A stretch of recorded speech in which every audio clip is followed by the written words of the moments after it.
December 26, 2025 night ఈ ఘటన జరిగింది. ఆ అబ్బాయి పేరు ఉదయ్. వాలంటీర్ గా వర్క్ చేస్తాడు. సివిక్ వాలంటీర్ అంటే పోలీస్ కి హెల్పర్ గా డ్యూటీ చేస్తూ నార్మల్ గా అయితే చాయ్ తాగడానికి వెళ్ళాడు. నైట్ సబ్ దగ్గర ఒక 30 మంది గ్యాంగ్ ఉంది. అయితే వాళ్ళు పుష్ చేశారు. రిటర్న్ అదే ఉదయ్ కూడా వాళ్ళనైతే పుష్ చేశాడు. గ్యాంగ్ అంతా అయితే గంజా తాగి మొత్తంలో ఉన్నారు. సో ఉదయ్ అయితే వాళ్ళు పుష్ చేస్తూ ఒక సైడ్కి తీసుకెళ్లి చేతికి దొరికితే దాన్ని తీసుకొని బాటిల్ కానీ బీర్ కానీ ఏదైతే అది తీసుకొని చేతులతో అయితే వాళ్ళనైతే కొట్టాడు. ఉదయ్ని లంగ్స్, కిడ్నీస్ అన్ని డ్యామేజ్ చేశారు. అయితే లెగ్స్, లంగ్స్, స్పైనల్ కార్డ్స్ మొత్తం అయితే తిరగొట్టేశారు.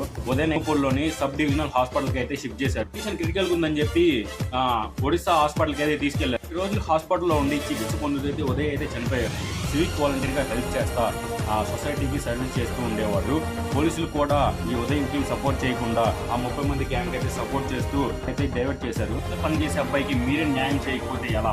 ర్యాలీ కూడా చేస్తున్నారు ఉదయ్కి న్యాయం జరగాలని చెప్పి. కానీ పోలీసులు అయితే యాక్షన్ కూడా